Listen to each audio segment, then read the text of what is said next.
So, larynx is an organ for phonation and respiration. It is located in the midline of the neck.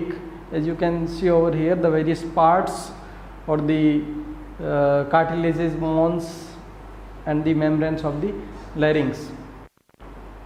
So, it is an organ for production of voice, for the passage of air, and it also acts as an sphincter to prevent the aspiration or passage of fluids into the trachea or the lower respiratory passages. So, first of all, where it is located? It is located in front of the cervical vertebrae C3 to C6 and extends from the root of tongue up to trachea. So, trachea starts at the lower end of the larynx. The length is varying between males and females. In males, in case of males it is 44 mm, and in case of females it is 36 mm. So this is an sketch of larynx, and this is showing the passage of the air into the larynx. So first of all, you can see the laryngeal inlet. This is the hyoid bone. Then there is, although hyoid is not a part of larynx, but it gives attachment to the membranes, like the thyrohyoid membrane.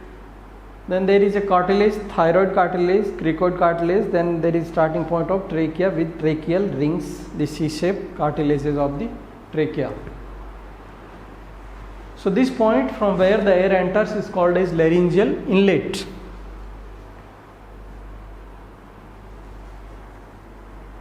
So this is a sagittal section of the neck region, where you can see the location of larynx or the lateral view of the larynx over here. The other parts shown here are the tongue, the nasal cavity, and you can see the teeth. Now the cartilages of larynx. So there are two groups. One is unpaired and other ones are the paired cartilages. The unpaired ones are the three, and the paired ones are also the three cartilages. Unpaired cartilages are thyroid, cricoid, and epiglottis, and the paired cartilages are arytenoid, corniculate, and cuneiform. So there are total 9 cartilages, 3 paired and 3 unpaired. Let us see the various cartilages and membranes.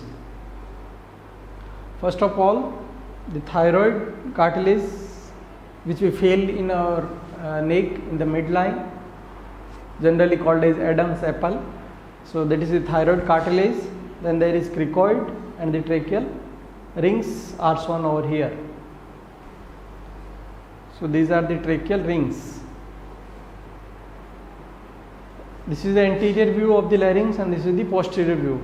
From the anterior view, you can see below hyoid there is thyrohyoid membrane or ligament, the thyroid cartilage, cricoid cartilage, and from the posterior view is showing the epiglottis, corniculate, and the arytenoid cartilages. And this is the parathyroid gland, showing in this orange color. This is the thyroid gland along with parathyroid.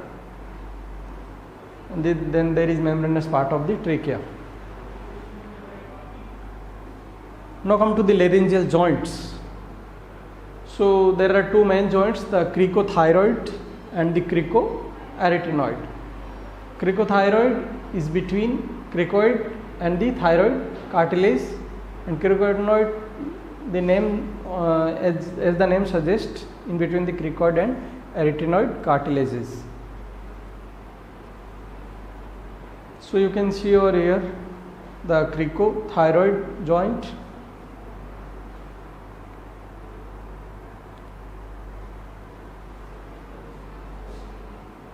So in this image, the cuneiform,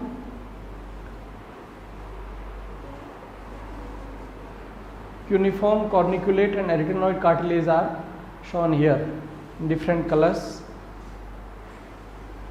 So then there are tracheal cartilages. So it is shown that hyoid bone hinges upwards during swallowing. As we go for swallowing or swallow something, then you generally used to feel that there is movement of the larynx upwards. So that is because of hyoid and which attaches to the larynx. And there is thyroid membrane, there is a fatty pate. No, there are two folds.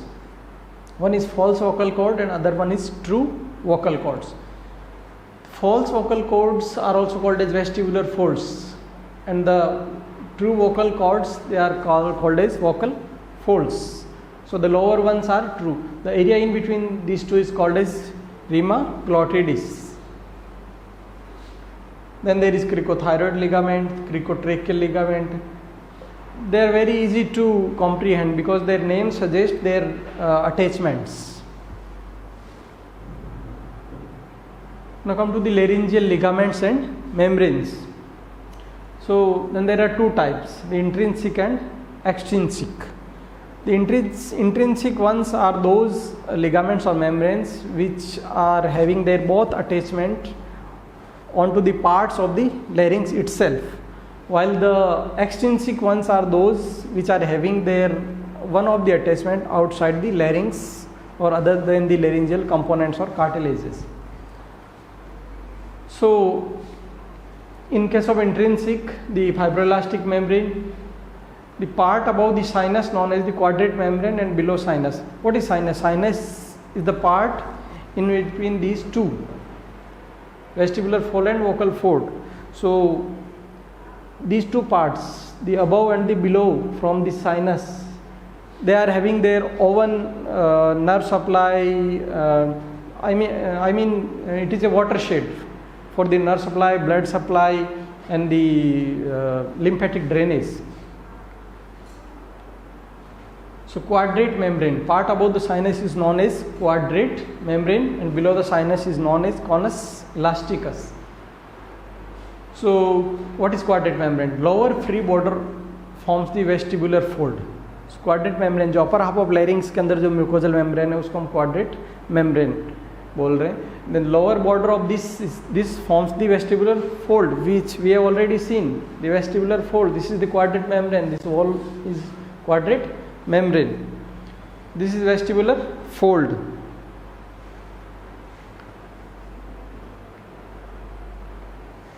And the upper border forms the airy epiglottic fold. As the name suggests, airy epiglottic fold. Airy means from extending from arytenoid to epiglottis. So airy epiglottic fold. Now come to the conus elasticus or cricovocal membrane. So the anterior part is known as cricothyroid ligament. So this conus elasticus or cricovocal membrane extending from cricoid cartilage up to the vocal folds, its anterior part is known as cricothyroid ligament because it comes in between cricoid and thyroid cartilages which are seen from the front or the anterior view. Upper free border forms the vocal fold. So same thing as for the quadrate membrane. Now come to the cavity of the larynx. The cavity of the larynx is shown in this coronal section of the larynx, where you can see these are the vestibular folds and the vocal folds, vestibular and vocal folds, and this area is called as sinus. This is sagittal section, this one is coronal section. Now come to the muscles of larynx. First of all, the intrinsic muscles of larynx. The one is the airy epiglottic muscle extending from arytenoid cartilage up to epiglottis. The thyroepiglottic cartilage from thyroid cartilage up to epiglottis. This is the epiglottis, red one. This is the thyroid cartilage. So this is thyroepiglottic. Then there is thyroarytenoid, same extending from thyroid cartilage up to the arytenoid. Lateral cricoarytenoid muscle from cricoid cartilage to arytenoid, posterior cricoarytenoid and cricothyroid. So these are the intrinsic muscles, means they extends in between the parts or parts of the larynx, or both of the ends of these muscles are having attachment to the component of larynx itself, not outside, that is the intrinsic muscles. Now come to the nerve supply. So all muscles of larynx are supplied by recurrent laryngeal nerve except cricothyroid, which is supplied by external laryngeal nerve. So these are few things which you have to remember, we should remember, for because there are many more lines or the like this, that all the muscles of pharynx or all the muscles of larynx, all the muscles of soft palate are supplied by this except one. Okay. Now come to the actions of muscles and movements of vocal folds. So action of transverse arytenoid muscle. So what is the function? Transverse arytenoid means arytenoid is at the posterior end of the vocal folds. So if there is the transverse arytenoid extend between two ethnoid cartilages, so contraction of transverse arytenoid will result in the adduction.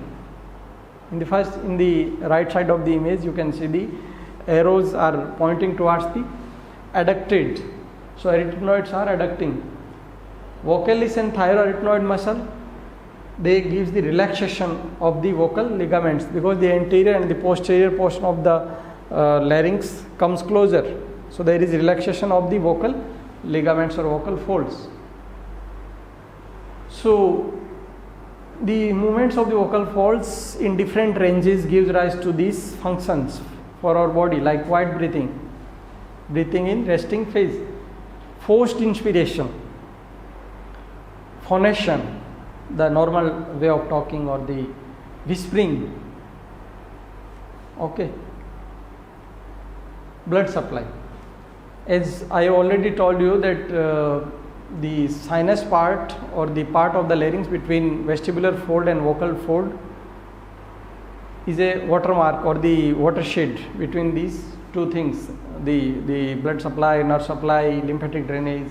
The blood supply above the vocal cords is by the superior laryngeal artery, which is a branch of superior thyroid artery, and below the vocal folds is the inferior laryngeal artery, which is a branch of inferior thyroid artery. Superior thyroid artery is again a branch of external carotid, and the inferior laryngeal artery, which is branch of inferior thyroid directly comes from the subclavian artery. So this image is showing the blood supply of the thyroid, the larynx. Nerve supply, motor nerve. All the motor nerve or the muscles are supplied by recurrent laryngeal. We have already studied about this. Recurrent laryngeal supplies all the muscles except the cricothyroid. Then comes to the sensory innervation. Sensory innervation up to the vocal folds, the mucous membrane supplied by the internal laryngeal up to the vocal folds, and below the vocal folds supplied by the recurrent laryngeal nerve. So this is the nerve supply. The lymphatic drainage. Lymphatics from the parts above the vocal folds, they drains along the superior thyroid vessels to the anterior superior group of the deep cervical nodes, anterior superior group of deep cervical nodes above the vocal folds, and the below vocal folds posterior inferior group of deep cervical. So anterior superior and posterior inferior. Anterior superior is for above the vocal folds, and posterior inferior is for below vocal cords. Lymphatic drainage. So lymphatic drainage is important to trace the pathway of spread of the cancers or the tumors. So to the applied aspect, larynx is a very important with respect to the clinical anatomy. There is laryngeal edema, as in case of coronavirus also there is edema of the larynx. The laryngitis is generally the inflammation of the larynx. There may be various causes for laryngitis. Generally it is because of viral causes. And the laryngoscopy is to view the larynx through an endoscope on a monitor. There is laryngoscopy. Damage to the external laryngeal nerve causes weakness of phonation.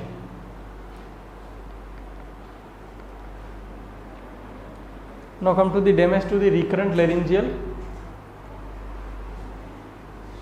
अगर recurrent laryngeal nerve को damage होगा तो क्या होगा, दोनों vocal cords cadaveric position में आ जाएंगे. Cadaveric position is not a completely adducted but just there is approximation, almost approximation with slight space in vocal cords, so there will be difficulty in breathing. If there is one-sided damage to the recurrent laryngeal nerve, then speech will be normal because there is enough space to passage of the air during expiration. So that is all about the larynx. Thanks. If you have any difficulty, you can ask any question.